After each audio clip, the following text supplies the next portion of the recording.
एक बार की बात है, एक जादू से भरी दुनिया में एक खूबसूरत रानी थी जिसका नाम बार्बी था। एक दिन बार्बी ने अपने जादू वाले लाइब्रेरी में जाना का फैसला किया। जब वो पुरानी किताबों के बीच चल रही थी, तब उसने एक पुरानी पर्ची देखी जो एक छुपी हुई थी। जब उसने इसे खोला, तो पर्ची सोने रोशनी से चमक रही थी और उसमें एक राज भरी पोशन बनाने की विधि लिखी थी। बार्बी बहुत खुश हुई और उसने कास्टल के पोशन लैब में जाने का फैसला किया। वहाँ रोशनी से भरे हुए बोतल, जादू के सामान और एक चमकती हुई कॉल्ड्रन थी। बार्बी ने ध्यान से उस रेसिपी को फॉलो किया। नीली चमकती हुई लिक्विड, जादू के फूल और थोड़ी सी परियों की चादर डाली।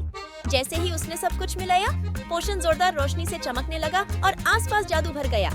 तभी अचानक एक बुरी जादूगरनी आई जो अपनी बैठी पुरानी बात का लाल रंग पहने थी।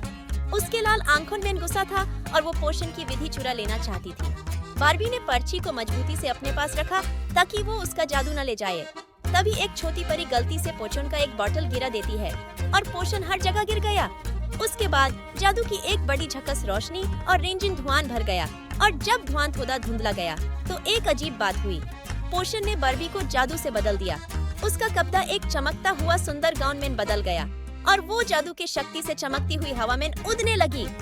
जैसे ही पोशन का जादू चला, कैस्टल की चीजें जीवित हो गई। कुर्सियां नाचने लगी, किताबें उड़ने लगी और चैंडिलियर्स भी चमकने लगते और हंस रहे थे। जादूगरनी जब उसने देखा कि पोशन का जादू चल रहा है, तो वो पोशन की बोतल लेने के लिए आई। लेकिन बार्बी अपने नए जादू के साथ चमकती हुई एक शील्ड बनाकर उसे रोक दिया। जादूगरनी को हराकर बार्बी ने अपने नए जादू से पूरे किंगडम में जादू फैलाया। फूल खिलते गए, आसमान चमक रहा था और सारी दुनिया में नई जिंदगी और रोशनी थी।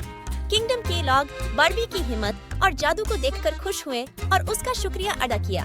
बार्बी की जादू की दोस्तों जैसे परी और यूनिकॉर्न्स ने उसे मिलकर शुक्रिया कहा और तब से बार्बी मैजिक की रक्षक बन गई और उसने किंगडम में शांति और जादू भर दिया। Please subscribe and press the bell icon to get the latest videos.